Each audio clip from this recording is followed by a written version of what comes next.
Chers amis téléspectateurs de TV Liberté, de l'émission Synthèse, nous nous retrouvons pour la 151e fois. Important, 151 émissions. Ça fait un bail. Ça fait un bail, c'est d'autant plus que... Bonjour Philippe d'abord. Bonjour Roland. Alors je précise que bonjour Bernard Gantois. Je précise que cette émission est préenregistrée. Bonjour, donc il y a un certain temps qui va se dérouler entre sa diffusion et son enregistrement. Il y a les gestes barrières et puis la distance barrière. La distance barrière. Donc, et comme c'est le cas depuis quelques mois avec toutes nos émissions, il y aura une interruption au milieu et nous permettrons, Philippe Randal laissera sa place au professeur qui le remplacera, puisque nous n'avons pas le droit d'être plus que 3 sur le plateau. Mais justement, je disais 151e émission et aujourd'hui on a une particularité, c'est qu'on reçoit un ami qui est déjà venu au moins une fois, voire deux fois déjà. Deux fois. Pour 2 de ses précédents livres, dont l'un, si je me souviens bien, était une lettre ouverte au Très Saint-Père. Absolument. Et le deuxième était un cri de colère contre la République. Deuxième cri de colère. Le deuxième cri de colère contre la République. Et là, nous le recevons pour un troisième livre, c'est pas son troisième parce qu'il en a écrit d'autres, mais son dernier livre, enfin le plus récent en tout cas, qui est l'autopsie d'un assassinat en route pour une dictature mondiale. Alors, en route pour une dictature mondiale, il y a 2 sens. Bon, il y a le fait qu'on est en route vers la dictature mondiale, ça nul n'en doute. Et puis, vous prenez aussi dans ce livre la défense des automobilistes. C'est ça. Oui, absolument. Voilà. Absolument. Alors, donc, ce livre, aux éditions de Chiré. J'allais le dire, édité à Chiré, aux éditions de Chiré, les éditions de Chiré qui, depuis maintenant plus de 60 ans, presque, créées par Jean Auguy et Jacques Meunier dans les années, soit au début des années 60, les éditions de Chiré, donc, qui continuent leur combat courageux et éditorial avec la revue Lecture Française, entre autres, Lecture et Tradition, et puis de nombreux livres qui sortent, dont ce livre donc vous venez de publier. Philippe, peut-être avez-vous quelque chose à rajouter? Nous allons laisser la parole à notre ami Bernard Gantois. Non, rien du tout. Nous avions... Je me rappelle encore de votre passage pour les mirages des valeurs de la République. Donc là, vous vous attaquez à un autre... c'est plus les mirages de la République, c'est les mirages du mondialisme. Oui, alors ce sont les mirages du mondialisme, mais j'ai voulu partir d'un sujet que je connais bien, l'automobile, parce que d'abord, vous avez votre permis brutalement, j'aime la bagnole. J'ai toujours aimé la bagnole et malgré ce qu'on pourrait considérer comme un inconvénient dans la période actuelle, parce qu'aimer la bagnole c'est un peu original quand même, comme j'ai passé 40 ans de ma vie dans les transports publics, j'ai pu assister in vivo et in situ à l'opération de démolition de l'automobile pendant 40 ans. Et ça n'a pas été long avant que je commence, puisque... Ça fait pas 40 ans quand même qu'on s'en prend aux automobilistes. Ça remonte aux années 70, ça fait plus que ça. Oui, mais l'automobile était encore reine à l'époque. Oui, elle était reine, mais il y avait déjà des mouvements sous-jacents qui voulaient la démolir, j'y reviendrai tout à l'heure. Le mal était déjà dans le fruit. Bref, quand je suis rentré en travail en sortant de l'école, pour commencer à œuvrer dans la construction des lignes de métro... Alors je précise que c'était de parler de l'école polytechnique, là. Et puis les ponts après. Vous êtes polytechnicien et vous avez fait les ponts. Donc, je suis allé voir mon chef et qui m'a posé la question quel est votre rêve dans la vie? Votre? Mon chef. Oui, quel est votre rêve dans la vie? D'accord. Et comme 15 jours avant, j'avais été essayer une Jaguar E, j'ai répondu j'aimerais bien pouvoir m'offrir un jour une Jaguar E. Type E XJ6. Type E. Oui, j'en ai eu une, je sais ce que c'est. Type Et mon chef m'a répondu cette phrase que je n'oublierai jamais du Sais-je vivre centenaire: il faut vraiment être con pour avoir un rêve pareil. Bingo. Philippe. Alors, cette anecdote, je l'ai remise dans le bouquin. Moi, j'ai assumé mon rêve. Et donc, moi, j'ai fini avec une Porsche quand même. Enfin bon, ah non, c'est autre chose. Moi, je n'aime que les Jaguars. Bref, cette phrase, qui était quand même extrêmement étonnante, pour un gars qui vient de recevoir un ingénieur qui sort de l'école, qui lui pose cette question-là et qui fait cette réponse-là. Donc je l'oublierai jamais. Bon, bref, ça s'est oublié temporairement quand même, et puis après j'ai commencé à bosser. Et là, je me suis aperçu, d'abord à la RATP, et puis ensuite, quand j'ai commencé à faire de l'exportation dans mes rapports avec la SNCF, les industriels et tout, que l'automobile, vue du transport public, c'est l'ennemi à abattre. Alors, Bon, j'ai pas vu ça tout de suite, mais disons qu'au bout de 10 ans, j'avais compris, largement compris, même avant. Alors, bon, voyant que cette idée que je constatais dans ma vie quotidienne au boulot prenait corps dans la vie sociale partout, je me suis quand même dit qu'il y avait un petit problème et qu'il devait y avoir une raison sous-jacente à cette agressivité contre un instrument que 90% de la population trouvait extrêmement pratique, extrêmement convenable, extrêmement agent de liberté. Et eux-mêmes aussi l'utilisaient. Dans toutes les conditions. Et que tout le monde utilisait, bien sûr. Non, mais eux-mêmes, ceux qui bien sûr, détracteurs. Bien sûr, même les détracteurs. Donc, m'est venue l'idée un jour de faire un examen un peu politique de cette histoire d'allergie de l'automobile. Et je me suis aperçu que cette allergie à l'automobile avait en fait pris naissance sur le plan politique bien avant que l'automobile elle-même ne naisse. En fait, la notion de socialisation, c'est-à-dire en termes crus de transport public versus le transport individuel, a pris naissance en Angleterre au XIXe siècle, quand un certain Karl Marx a commencé à sortir son manifeste communiste pour protester contre l'esclavage dans lequel étaient réduits les ouvriers au milieu du XIXe siècle en Angleterre. Il a sorti son manifeste communiste en 1848, autant que je me souvienne, juste avant la révolution de 1848 à Paris.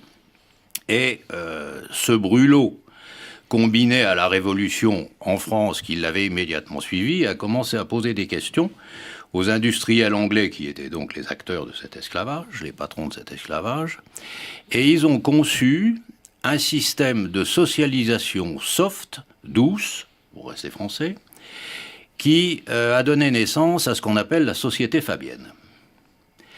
Et le but de la société fabienne, donc qui est née dans les années 1865-70, le but explicite, affiché, c'est une socialisation douce de la planète, cet objectif politique étant une réaction contre la socialisation violente préconisée par Marx.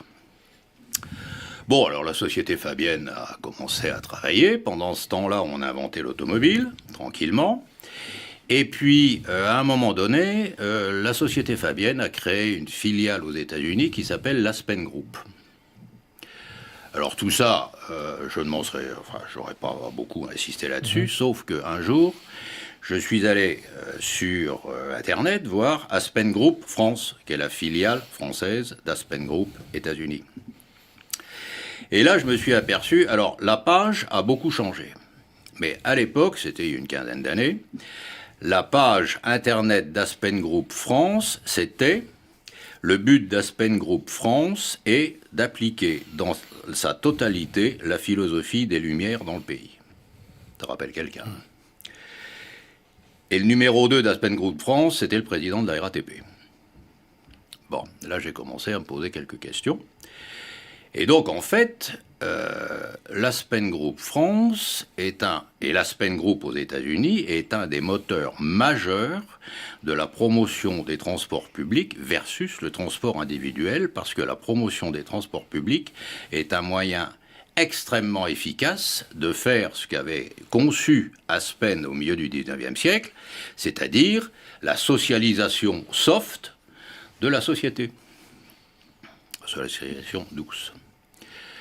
Alors, ça a pris... L'automobile s'est développée, et l'automobile s'est fortement développée pour une raison simple, c'est qu'elle a pris son essor technologique et commercial entre les deux guerres, au moment où il y avait, sur le plan industriel et sur le plan social, des deux côtés de l'Atlantique, une forte progression des luttes sociales et d'avantages sociaux obtenus par les luttes sociales.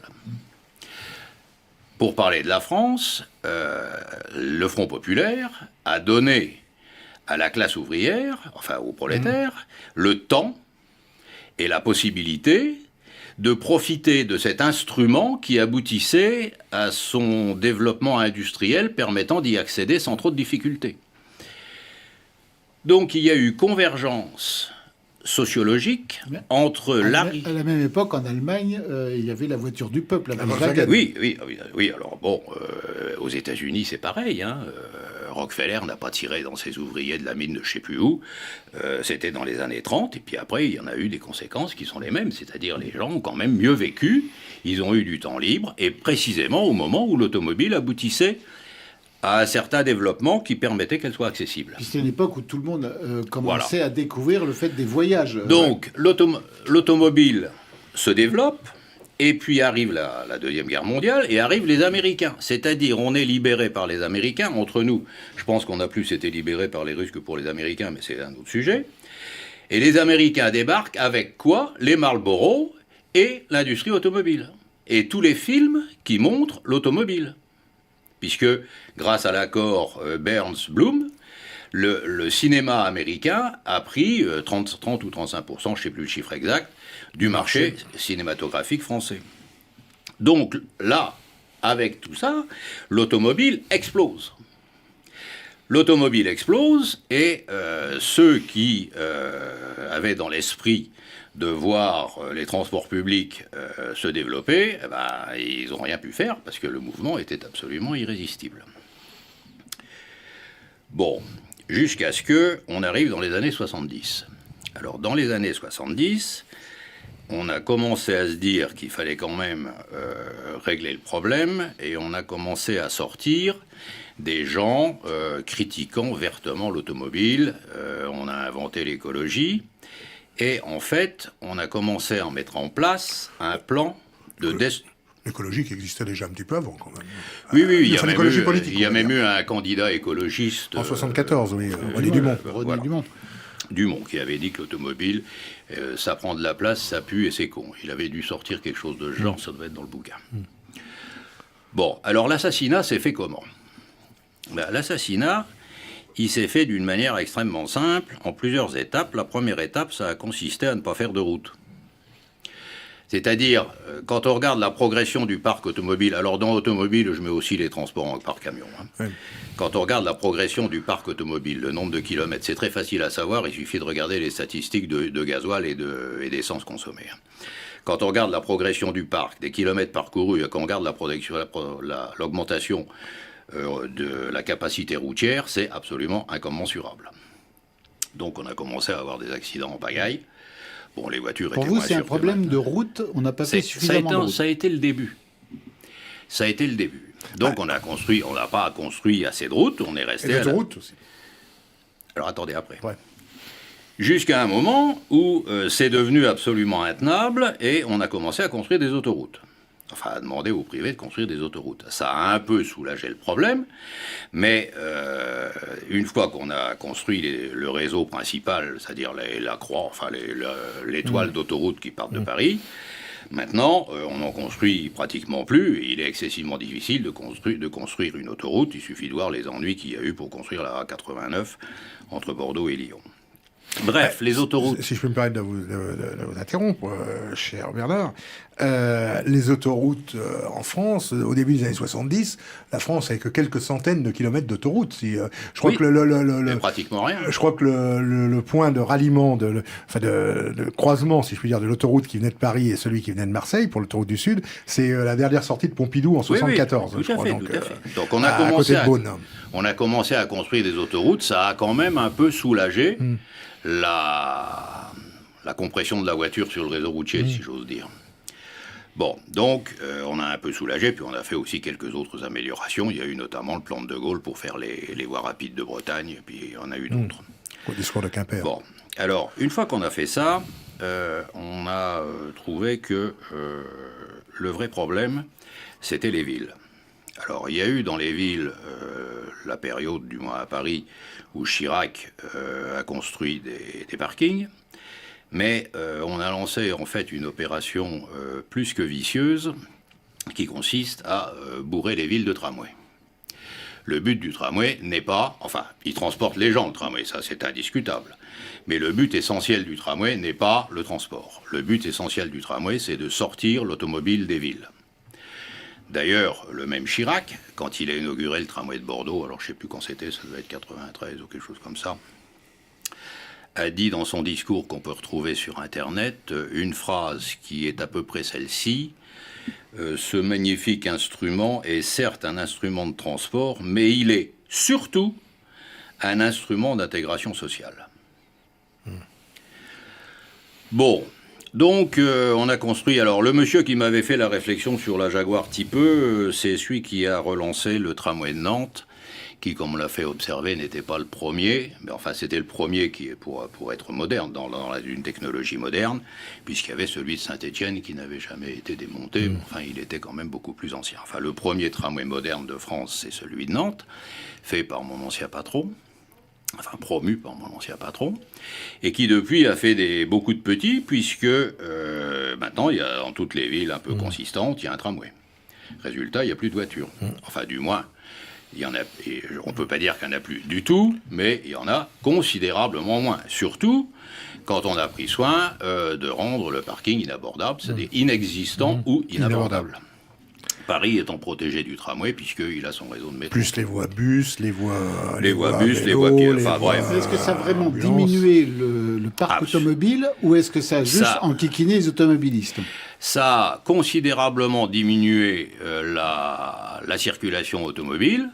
Et ça a donc, ipso facto, emmerdé les gens. Ça, c'est clair. Mais... Si on leur proposait autre chose à la place. Là, je vais me faire un peu l'avocat du diable, parce que moi, j'aime bien la voiture. Mais voilà, moi, je râle en tant qu'automobiliste, mais si on me donne une solution équivalente, mais vraiment équivalente. Oui, alors, si en changeant mes habitudes, certes. Il n'était pas du tout impossible de laisser, notamment en région parisienne, la possibilité d'utiliser sa voiture d'une façon à peu près normale, mais ça, on a bien pris soin de ne pas le faire.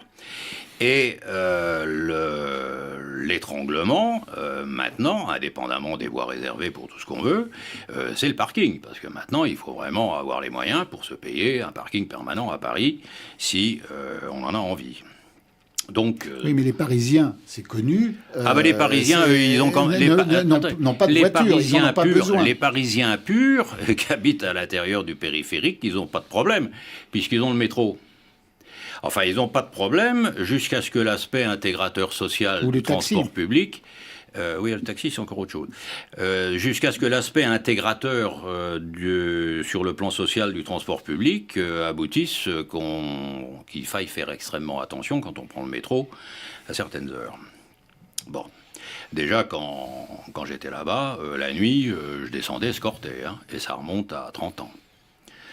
Bon, et puis il m'est arrivé de négocier avec des dealers parce qu'ils menaçaient de zigouiller mon personnel si on les emmerdait dans leur travail. Donc il a quand même bien fallu qu'on cause. Un quai chacun, chaque nuit. Bon. Ça s'est produit quand même. Donc, bref, les tramways. Donc on sort l'automobile des villes. Et puis par ailleurs, tout le monde était convaincu que le vrai pouvoir étant dans les villes, l'automobile était réservé aux bouseux qui habitent en province, en Bretagne ou dans l'Aveyron, comme on le disait tout à l'heure. Bon, deuxième étape. Troisième étape, on a dégainé le CO2. Alors, le CO2 n'a pas pour but... Enfin, d'abord, le CO2, c'est pas un toxique. S'il n'y avait pas de CO2, il n'y aurait pas de laitue. Il n'y aurait pas d'arbres, il n'y aurait rien. Donc le CO2, c'est pas vraiment un poison, parce que s'il n'y avait pas de CO2, on serait tous... morts de faim. Morts de faim, et peut-être morts tout court. Donc on a sorti le CO2 parce que c'est une grosse arnaque immobilière, une grosse arnaque financière qui a été montée par des gens, un jour j'écrirai là-dessus, par M. Maurice Strong et M. Rockefeller. Bref, avec tous les cérémonies de Stockholm, de Rio, de Kyoto, montées pour le compte de Rockefeller par M. Maurice Strong, qui a fini secrétaire général de l'ONU et qui a un peu fait des bêtises avec le programme irakien pétrole contre nourriture et qui s'est fait virer de l'ONU quand même, il s'est fait éjecter de l'ONU. Et ce grand contempteur du CO2 a fini marchand de... Il était canadien, a fini marchand de centrales au charbon en Chine pour évacuer le charbon canadien dans un endroit où le CO2 a moins d'importance que dans le monde occidental. Alors donc, grâce au CO2, on a commencé à appliquer la taxation automobile. Alors c'était pas sous la forme directe de la taxe carbone, mais on a augmenté sur le plan financier tous les enquiquinements qui rendaient le prix de l'automobile de plus en plus cher. l'un des adjoints de Delanoë ayant dit quelque temps avant la première élection à la mairie de Paris de Delanoë qu'on ferait en sorte que l'automobile à Paris soit le moyen de transport le plus lent, le plus inconfortable et le plus cher. Ça, ils ont tenu parole. Là, ils ont tenu parole. Ah, ça, il n'y a aucun problème. Entre Delanoë et puis Madame Hidalgo, ça ne s'est pas arrangé. Il s'est vanté d'avoir réduit viré 24% d'automobilistes dans les transports en commun, qui étaient déjà surchargés à l'époque. Oui. Non, mais l'ennui, c'est que M. Delanoë a eu beaucoup d'émules dans toutes les villes, disons, de plus de 100 000 habitants. Bref, donc on a rendu... Alors, donc, première étape, pas de route, soulagé par les autoroutes, Dieu merci. Deuxième étape, les tramways. Troisième étape, le fric. C'est-à-dire, on va taxer l'automobiliste à mort. Et quand on a voulu en rajouter une couche, ça a fait, dans un premier temps en Bretagne, les bonnets rouges, dans un deuxième temps en France, les gilets jaunes. Reste à savoir ce qui va se passer quand ils vont la remettre, la taxe carbone, parce qu'à mon avis... on ne va pas y échapper. Bon. Et puis, dernière étape, qui est certainement la pire de toutes, c'est la culpabilisation. Ah, si vous n'avez pas une voiture électrique, vous êtes un assassin. Avec votre pot d'échappement de Twingo, alors moi qui ai des voitures américaines à 12 litres au 100, je ne vous fais pas un dessin, je suis un tueur en série. Bref, vous assassinez la planète.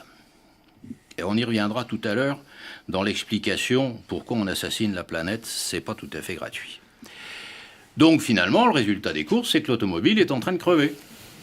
Et elle va être remplacée par des voitures électriques, ce qui vont s'avérer une catastrophe écologique pire que tous les puits de pétrole qu'il y a sur la planète depuis un siècle, et qui va aussi se traduire par une dépendance par rapport aux fournisseurs de lithium et autres matériaux rares, par rapport à laquelle celle du pétrole par rapport au Moyen-Orient passera pour une douce plaisanterie. Et pourquoi ça va être une catastrophe écologique alors Parce que les batteries, qu'est-ce qu'on en fait? Une fois que les batteries sont finies, une batterie... Si vous achetez des piles rechargeables, vous savez, des petites LR6 rechargeables, bon, vous apercevez quand même bien quand elles sont neuves, elles se rechargent bien, et puis quand elles ont fait 150 ou 200 recharges, poubelle, hein. Et bien les batteries, en gros, c'est pareil. Alors peut-être qu'ils vont trouver des poudres de perlimpinpin pour que ça ne soit pas 200 recharges, mais que ça soit 2000, mais ça ne sera sûrement pas 10 000. Et le lithium, il devient quoi? Et il vient d'où? Il vient de mines qui sont un peu partout, qui sont des catastrophes écologiques, et qui sont, hélas, pour la plupart, tenues par la Chine à 80%. Enfin, le lithium de la planète est sous le contrôle de la Chine, directement ou indirectement, à 80%. C'est pour ça que je dis que la dépendance par rapport au lithium va être infiniment pire que la dépendance par rapport au pétrole, à moins qu'on ne trouve d'autres matériaux pour remplacer le lithium. Mais à mon avis, si on en trouve d'autres, ils seront encore plus rares que le lithium. Parce que s'ils étaient si abondants, on les aurait, à mon avis, déjà trouvés. Parce que le lithium, je suis quand même pas le seul à dire que ça va être une contrainte épouvantable. Et puis les batteries, une fois qu'elles sont usées, on en fait quoi? Alors il va falloir construire des usines pour récupérer le lithium qu'il y a dans les batteries usées. Bon, on verra où est-ce qu'on les mettra, celles-là, parce qu'elles risquent de ne pas être tout à fait anodines sur le plan de la pollution. Mais bon, c'est le futur, ne parlons pas trop. On ne peut pas les reconditionner, on ne peut pas s'en servir, les batteries les batteries, on ne sait pas plus en faire quoi que des pales d'éoliennes. Hein. Donc c'est pas pire que les déchets nucléaires, finalement. C'est infiniment pire que les déchets nucléaires. Ah oui, ça, alors là, on peut en dire... On a droit à une parenthèse? Oui, bien sûr, oui. Petite parenthèse. Une grande parenthèse.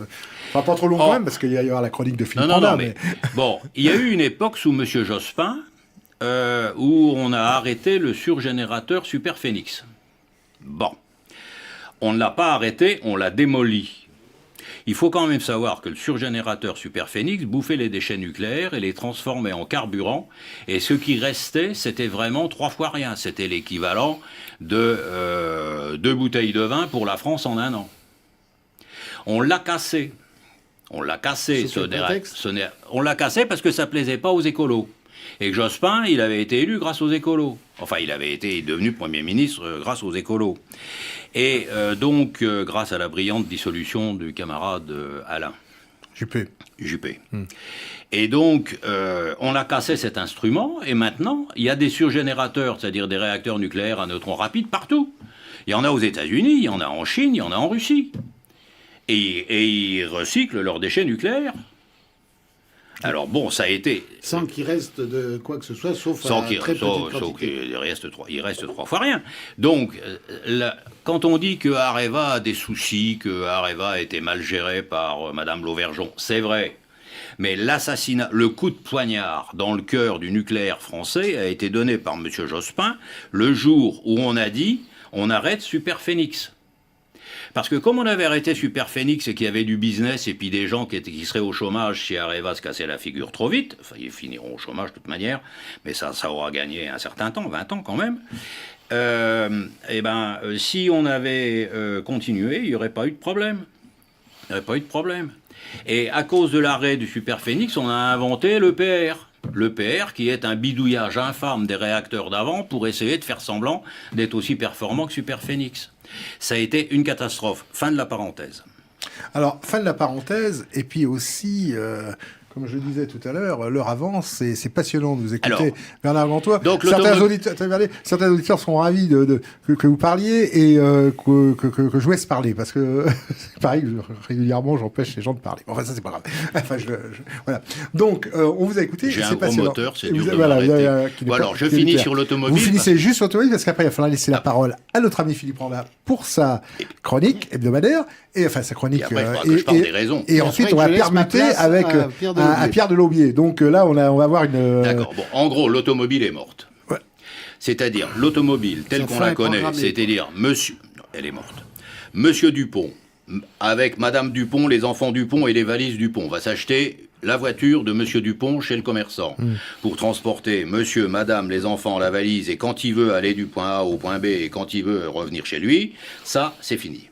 L'automobile de l'avenir, et comme je le disais il n'y a pas longtemps, l'automobile de l'avenir est déjà dans les cartons des stratèges des grandes firmes automobiles, parce qu'il se trouve le hasard de la vie a fait que je connais quelqu'un qui travaille à la stratégie d'une grande boîte automobile en Allemagne.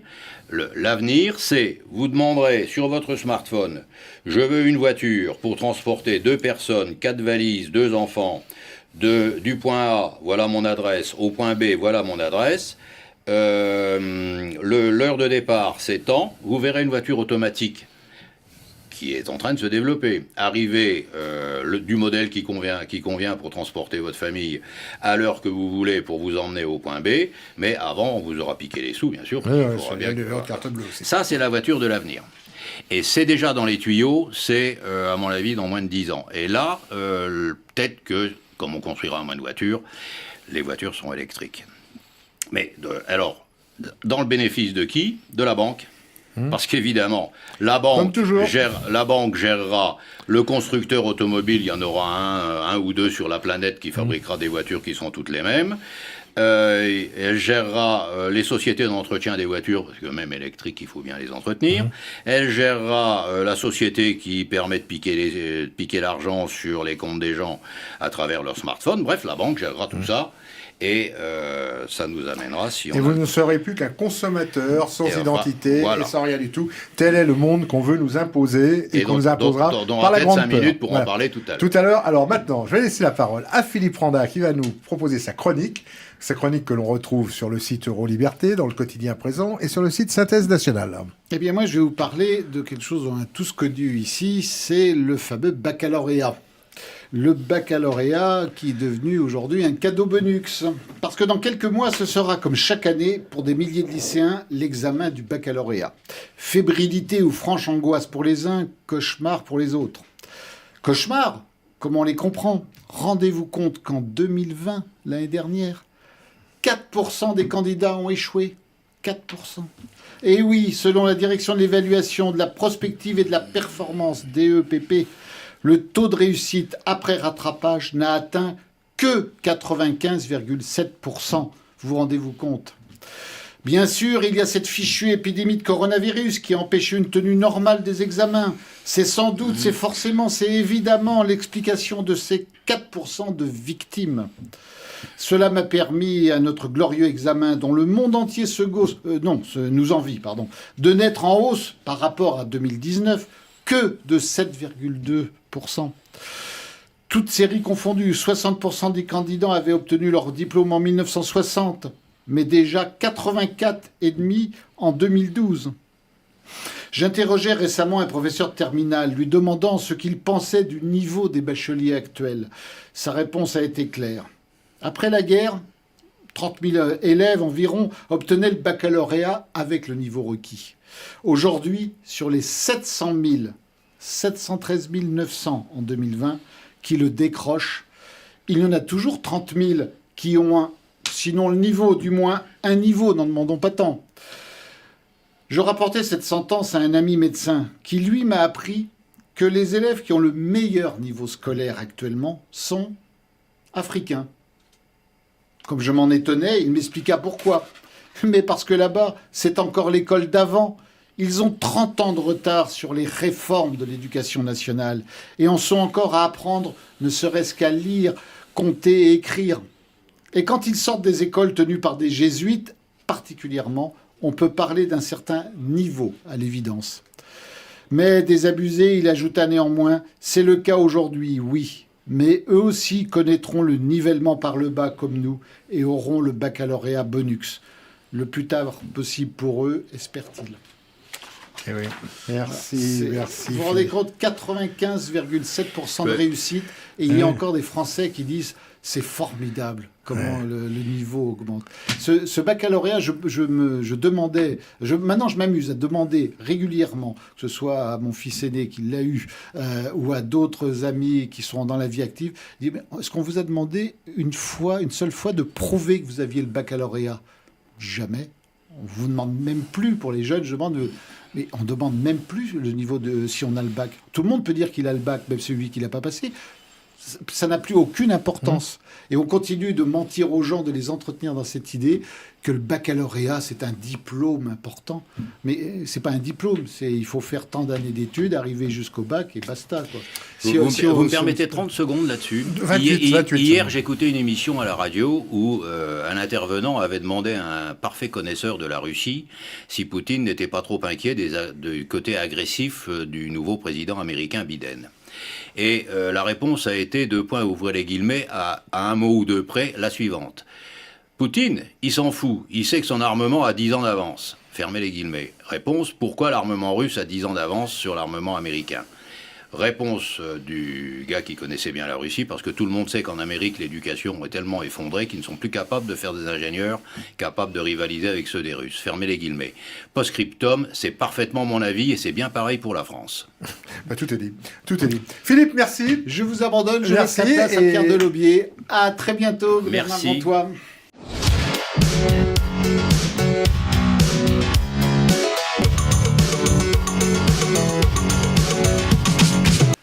Alors, nous reprenons cette émission avec l'arrivée du professeur. Bonjour, monsieur le professeur.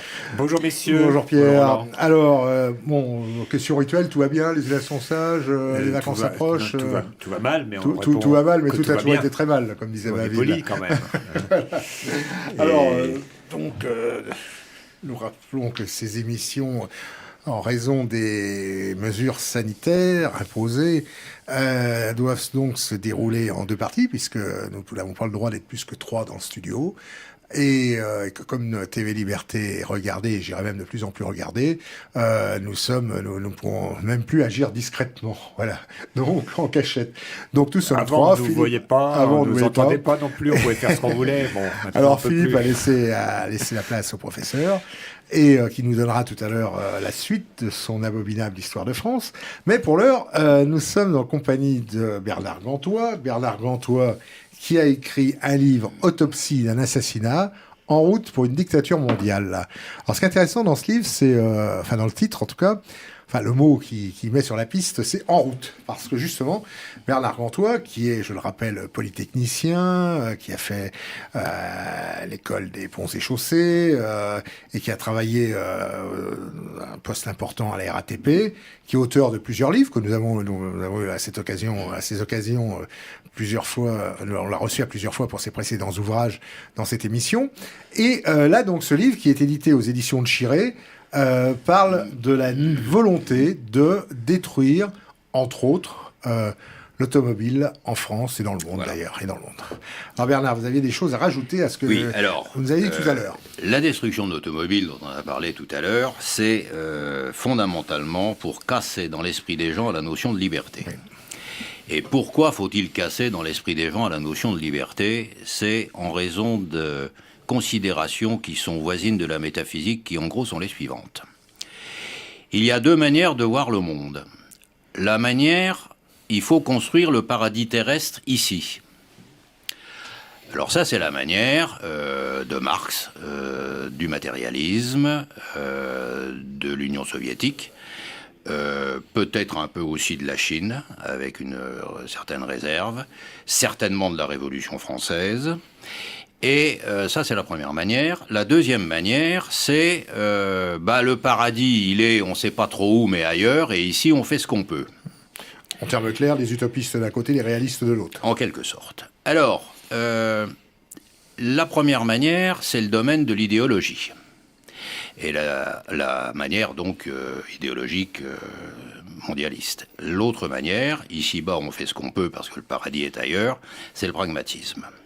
Et en fait, si on regarde de près, ces deux manières correspondent à deux visions eschatologiques différentes. La première, qui concerne la position que l'on a vis-à-vis de Dieu. La première manière consiste à considérer que la création émane de Dieu. C'est-à-dire que dans la création, tout a une partie divine en soi. On appelle ça le monisme, parce que Dieu et sa création ne font qu'un. L'autre manière, c'est le dualisme. Il y a Dieu d'un côté et sa création de l'autre. Mais Dieu n'est pas dans sa création. Il l'a créée, elle est là, Dieu est ailleurs. Et puis la création, ils ont mis Dieu à créer l'homme, les animaux et tout, et puis tout ça, ça se débrouille, l'homme s'étant aperçu qu'il avait des visées métaphysiques, et donc, est-ce que Dieu lui a dit t'es le chef, ou est-ce que l'homme a trouvé qu'il était le chef parce qu'il avait des idées sur la mort que les renards et les mammouths n'ont pas? On ne sait pas. Ça, c'est le dualisme. Il y a deux éléments majeurs, la création et Dieu. Si on prend le monisme, c'est-à-dire si Dieu est partout, dans moi, dans vous, dans les arbres, dans le renard, ça conduit à quoi? C'est que, première conséquence, il faut bien réfléchir avant de couper un arbre, ou avant de tuer une vache. Ça, c'est la conséquence parfaitement secondaire. Autre conséquence, c'est qu'à partir du moment où l'homme considère qu'il a en lui une partie de Dieu, il n'a pas d'autre but que de la trouver. Donc ça conduit à des recherches obscures, complexes, difficiles, qu'on a traduit tout au long de l'histoire par l'alchimie, par exemple. Et ou aussi à des recherches métaphysiques qui conduisent inexorablement à un regroupement des gens qui font ce même type de recherche. Et quand ils sont convaincus d'avoir un peu trouvé quelque chose, ils se regroupent. Mais évidemment, la connaissance qu'ils croient avoir acquise n'est pas diffusée à tout le monde. Ça donne lieu à la création de sociétés secrètes diverses et variées, dont on a au cours de l'histoire entre les Rose-Croix, enfin les Cathares en premier, les Rose-Croix, enfin les Rose-Croix, les Cathares, c'est à peu près la même époque. Et puis ça aboutit à la franc-maçonnerie et à tout le reste.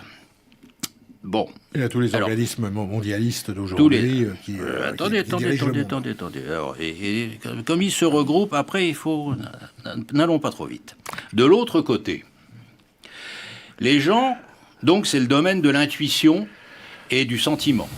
De l'autre côté, dans le cas du dualisme, puisque l'homme se retrouve avec la création, avec comme idée, ne serait-ce que pour bouffer, de l'utiliser au mieux, et puis il est bien obligé de regarder les choses telles qu'elles sont.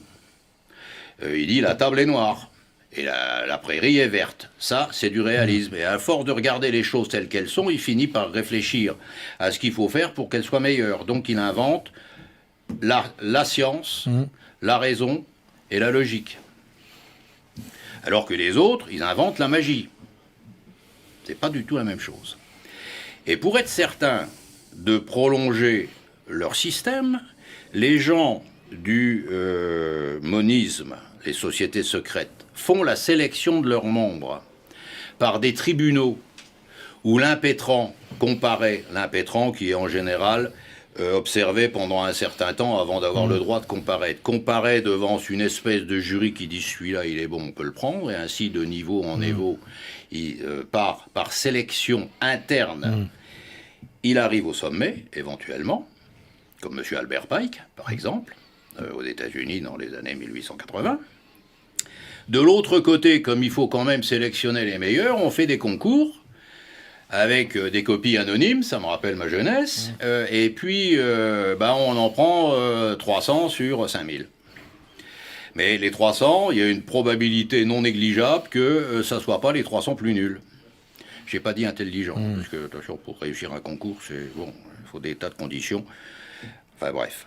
Mais en tout cas, à un moment donné, c'est pas les plus mauvais.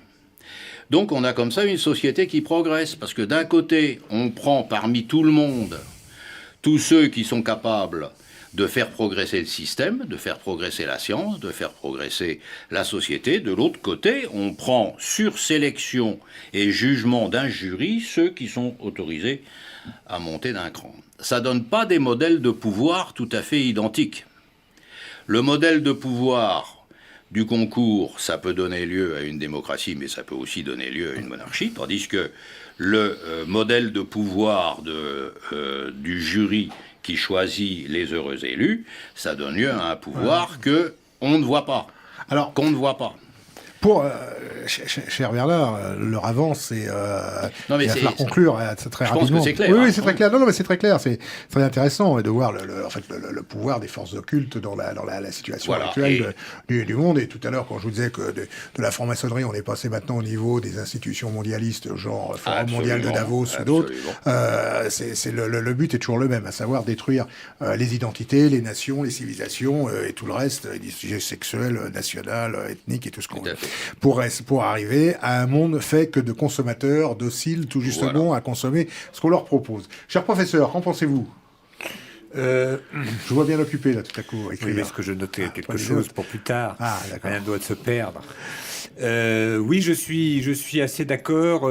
J'aborderai peut-être pas tout à fait les choses comme ça, parce que je pense qu'il y a des analogies entre ce système du concours anonyme et le système de cooptation.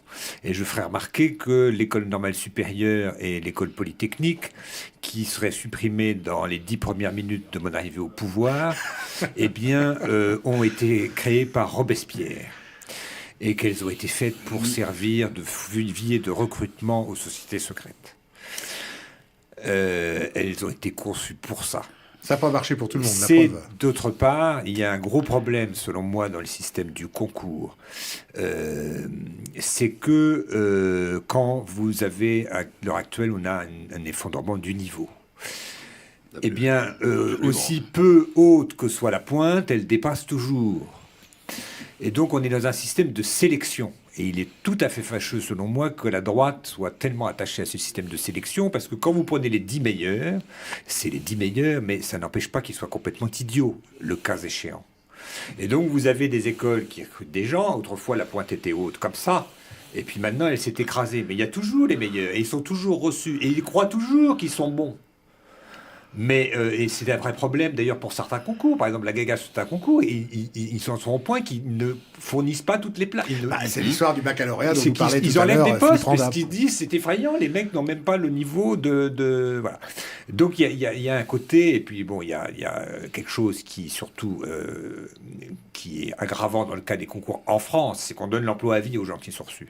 On peut être reçu à un concours et puis après, s'ils le veulent, oui. Donc vous voyez, je pense qu'il y a quand même une collusion. Moi, je suis assez un partisan des élites naturelles, dont je parlerai tout à l'heure, et qui ont peut-être un côté occulte, Mais je pense que voilà que ce système de mandarinade au concours et ce système de cooptation se ressemblent, sont très proches quand même. Et avec mais là où je vous rejoins totalement, c'est qu'effectivement, moi je suis un partisan de la vérité, et donc il faut que quand on est gouverné par quelqu'un, on sache qui c'est, pour qu'éventuellement, si on est anarchiste, on lui lance une bombe ou qu'on l'acclame si on l'aime. Hein, voyez, oui, alors le dernier mot à la défense.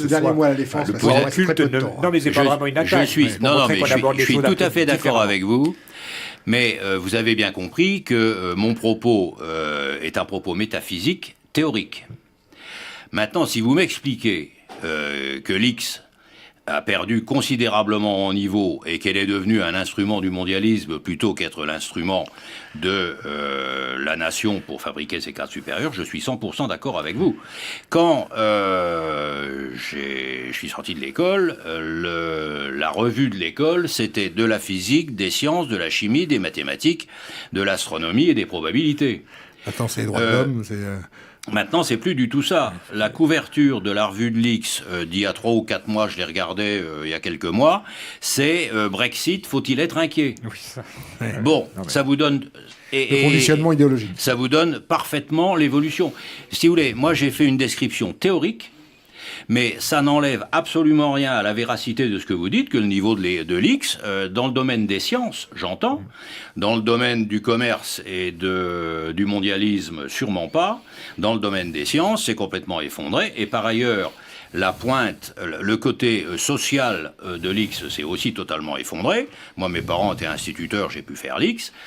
Aujourd'hui, les enfants des classes moyennes, inférieures et moyennes, c'est 2%. Quand j'y suis rentré, c'était 12%. Oui.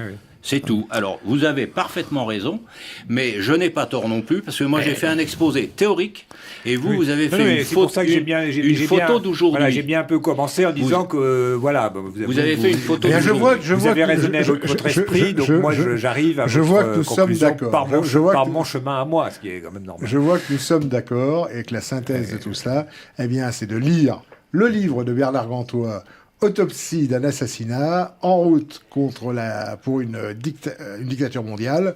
Et tout ça est très bien développé dans ce livre qui a été édité par Chiré. Et j'en crois droit à une phrase. Une phrase Nous seulement. sommes dans un monde parfaitement moniste.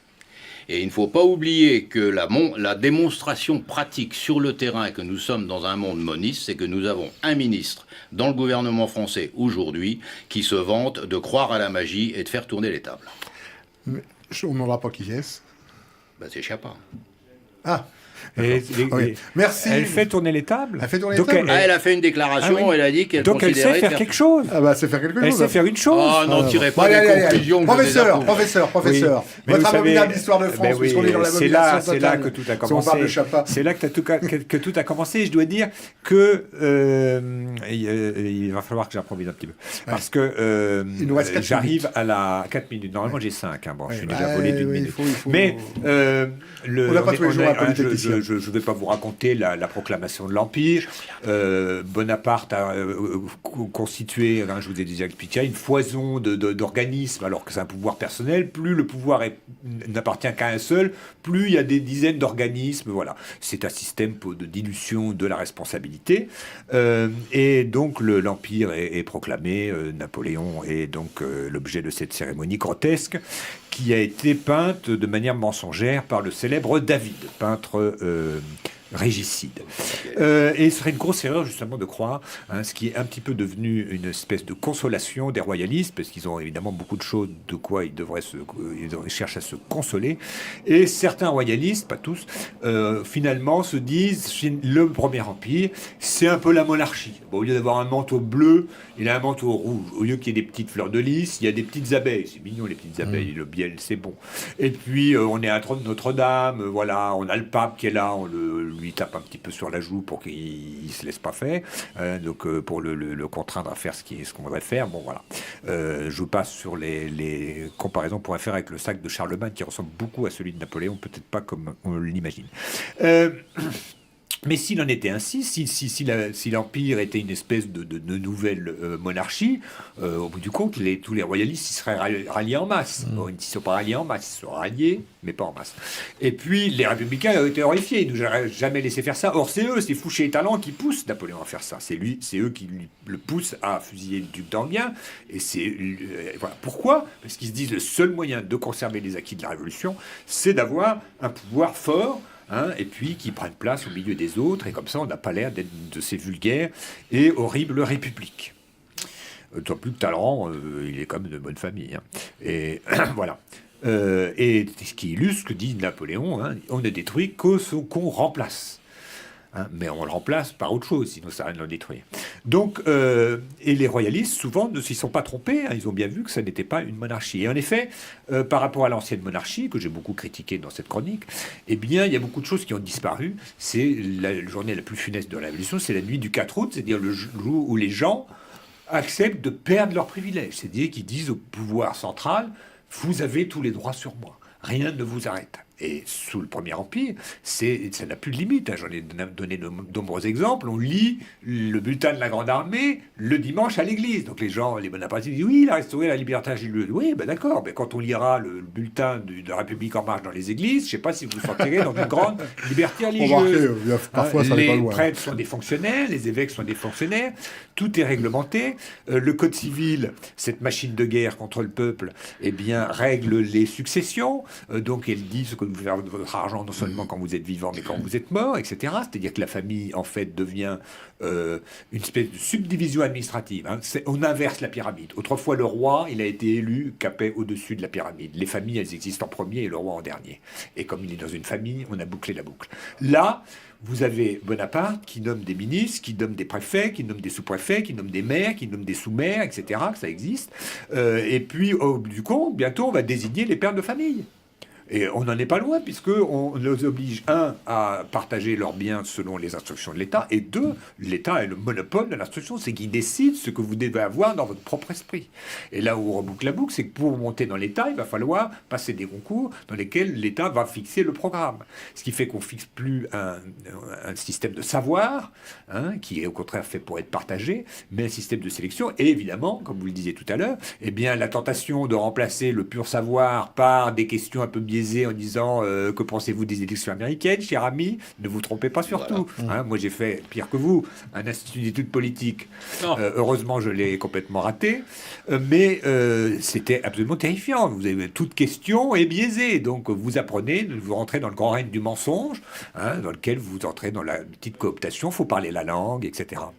Et voilà comment Napoléon a été quand même le fondateur, comme on dit, de l'État moderne, c'est-à-dire un État qui a une très forte tendance totalitaire et contre lesquels il n'y a pas de frein parce qu'on ne lui accorde plus de frein. Les gens sont d'accord pour que l'État même, on en est là, et c'est une étape qui serait extrêmement dangereuse, le revenu universel, c'est que maintenant, il vous paye, vous devenez finalement un employé de l'État. Au lieu que l'État soit le conseil d'administration d'une société qui existe par elle-même. Vous savez ce que disait Anatole France ?